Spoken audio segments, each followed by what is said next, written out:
Yeah. Blackjack. Life is like a game of cards. It's not what you dealt, but how you play it. Yeah. Blackjack. To play each situation correctly. I remember they used to laugh at a brother. Welcome back, guys. Welcome back. It's your boy DELRAY Richardson, platinum artist, platinum songwriter, StraightGameTV. Thank you for tuning in. Thank you for pressing the like button. Thank you for just pressing the play button. Subscribe to the channel. Hit the bell so, like I said, when I drop this good information, this powerful information, you'll be the first to be notified and can check it out and tune in. I appreciate your time more than anything. There was another question that I was posed, and I found this one to be very interesting because I never really paid attention to the letter. And the question was, what do I think about the letter that Tupac wrote to Madonna and what it had said? And I never really, to be perfectly honest, I knew Tupac personally. So like something like that, it wouldn't really interest me from that perspective. I knew about the Haitian Jack part, and that was just through conversations with other people. But I never really sat down and actually read it. And as I did my research and reading the letter and understanding from the situation in which Tupac was in, being in prison, writing the letter, and the relationship that he had with Madonna while he was free, it's crazy. I mean, prior to going to prison, it's crazy. And what I think is that Tupac missed out probably on the love of his life. I think Madonna, from what I understand, she was prepared to drop everything to be with him, and she really liked him. And but Tupac, in his upbringing, how he felt about race, how he felt about black and white, and his experiences, growing up, from what he was taught, a black man and a white woman being together, and all of those things affected how he received her. And one of the most poignant points is in the beginning of the letter, where he basically, when he said, first and foremost, I must apologize to you because, like you said, I haven't been the kind of friend I know I am capable of being, not because I am evil or because you weren't worthy, but at the risk of sounding over dramatic. The effects of racism make it difficult for a young black male to properly show affection for an older white woman. Can you understand? And that's the part where his understanding of life and also the experience of black men overall, dealing with white women and the being lynched, being hung, all of those things, the Emmett Till situation, all of those things, probably played into his psyche in dealing with that. And but this is the part that really hit me, when he said, for you to be seen, for Madonna, for you to be seen with a black man wouldn't in any way jeopardize your career. If anything, it would make you seem that much more open and exciting. But for me, at least, in my previous perception, his previous perception, so that basically means that he's had time to reflect, I felt due to my image, I would be letting down half of the people who made me what I thought I was. Powerful. So basically what Tupac is saying is that he was worried more about the image of thug life, of this guy, the former Black Panther, or his mother being a former Black Panther, him being a child of that, being raised, militant and so on and so forth, him thinking that black people, mostly black women, would alienate him. But I think him being shot, and I know for a fact because he said it in the BET interview with Ed, he said that he never thought that black people would harm him because he felt like he represented them. But it wasn't until that moment that it opened his eyes up, and and he really understood where he stood as an individual.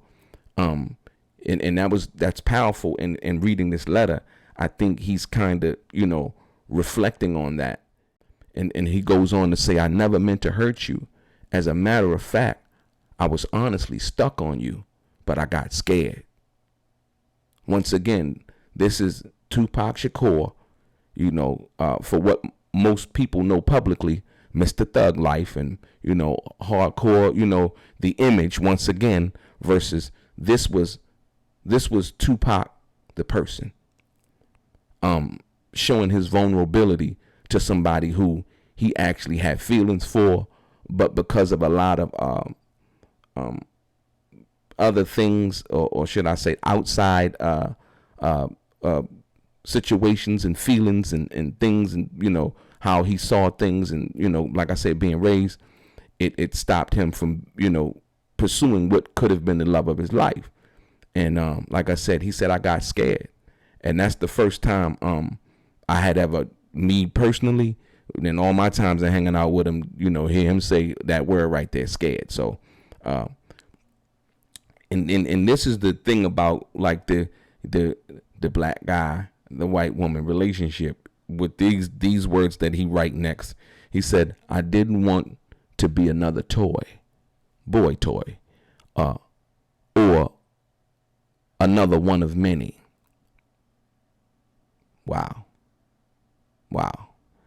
So he was insecure in the fact that, with the next few words, then he says, also, I read somewhere in an interview where you said, Madonna said, I'm off to rehabilitate all the rappers and basketball players, or something to that effect. He said, these words cut me deep, seeing that how I had never known you to be with any rappers besides myself. Tupac had a little bit of that, I thought I was the first, complex, you know what I mean? And dealing with his ego, he was kind of crushed. And then he goes on to say, it was at this moment, out of hurt and natural instinct, to strike back and defend my heart and ego, that I said a lot of things I have since come to regret. Powerful. So basically, after Tupac and Madonna had relations, I guess he read that somewhere, and he had basically felt like, damn, I thought I was the first and only one she had been with, you know what I mean? And so he became defensive. And like he said, his ego got in the way, and he started saying things that, were disrespectful. And, and he basically apologized to her for that. I find that very interesting. But in the second part of the letter is where it really comes to, when you see that full understanding of who he was and who he had come to understand himself to be, and not really worry about, like I said, his image, this thug life thing, and what it meant in the beginning, was the hate you gave little infants fucks everybody, versus what it took on was this, gun-toting, young black male, and how that took on its own life, and them feeling like, he represented them, and the power that it gave him for the, in regards to the young black males in the ghettos around the world and the United States. And this is part when he says, in the time since, as you can see, I have grown both spiritually and mentally. It no longer matters how I'm perceived. Please understand my previous position as that of a young man with a limited experience with an extremely famous sex symbol, who also happens to be known to every man, woman, and child in the world. And what that tells me is that Tupac was a little bit intimidated by the fact that he hadn't met his match in someone like himself, who was a boss player. Madonna was a boss player, and he was intimidated by that, and he let that be known. So, it's just very interesting, because you rarely see somebody express this openly about, like, hey, you famous, I'm famous, and I don't really know how to deal with that being what that is. And then that prior comment about the rappers and basketball players and things like that. Madonna could have basically any guy that she wanted. You know what I mean? She was Madonna. And usually, she did what she wanted to do, and Miss Material Girl, if you will. And then he goes on to say, he said, please remember me, not for my shortcomings, but for the good times and the magic that we shared. And this is the most interesting part of the whole letter, when he says, assuming, of course, that I meant anything to you. So he really wanted to mean more to Madonna than what he thought he could have meant based on her celebrity status and her being very famous. But he was also scared to be vulnerable to her. And he mentioned that early in the letter. And he said, now my outlook is different.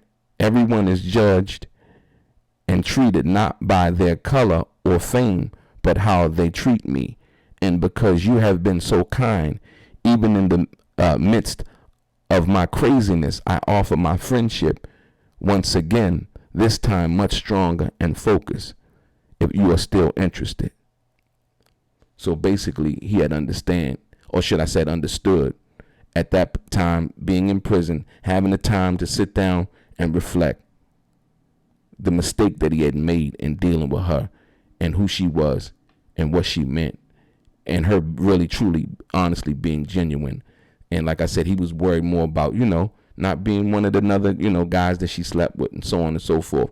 So he was also in touch with his emotional side in dealing with that situation.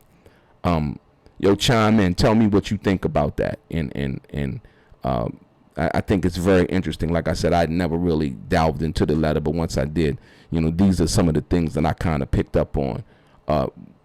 By me knowing Tupac and the things that I experienced with him, like I said, I think Michael Jai White, when he did the Vlad interview, he was on point. Yeah, Tupac was two different people as far as I'm concerned. Like I said, when we hung out or we were in the same places and talked and conversated, he never, felt like, I don't know, he never felt like he had to be that tough guy. You know what I mean? Even sometimes, I say a lot of the times he did have a gun on him. You know what I mean?